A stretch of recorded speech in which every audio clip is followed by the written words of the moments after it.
At sa iba pang balita, pinapabilis ng House Prosecution Panel ang pagmamarka ng mga ebidensya sa impeachment case laban kay Vice President Sara Duterte upang matapos ang pre-trial process bago ang nakatakdang paglilitis sa July 6.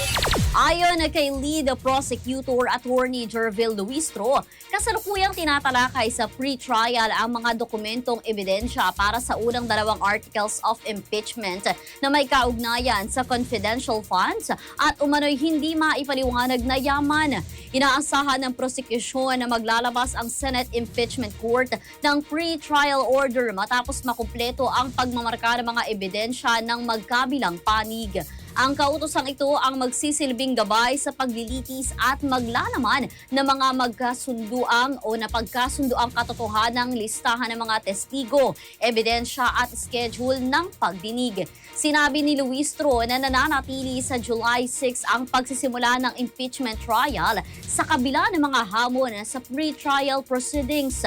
Dagdag pa niya na isa na ng prosekusyon na madagdag o magdagdag ng isa pang grupo para mapabilis ang pagmamarka ng napakaraming ebidensya. Ngunit hindi ito sinang-ayunan ng depensa dahil sa kakulangan umano ng mga abogado. Hiniling ng House Prosecution Panel sa Senado na utusan ang kampo ni Vice President Sara Duterte na ipaliwanag kung bakit sinama nito bilang sariling mga testigo ang ilan sa mga testigong ihaharap ng prosekusyon sa impeachment trial. Ayon sa mga prosecutor, hindi malinaw ang layunin ng depensa sa paggamit ng mga nasabing testigo dahil pangkalahatan lamang ang mga ipinalawanag o paliwanag na nakasaad sa kanilang pre-trial brief. Sinabi ng prosekusyon na hindi nila tinututulan ng mga testigo sa ngayon, ngunit nais nilang mabigyang katwiran ang depensa kung bakit kailangan muling tawagin ang mga ito.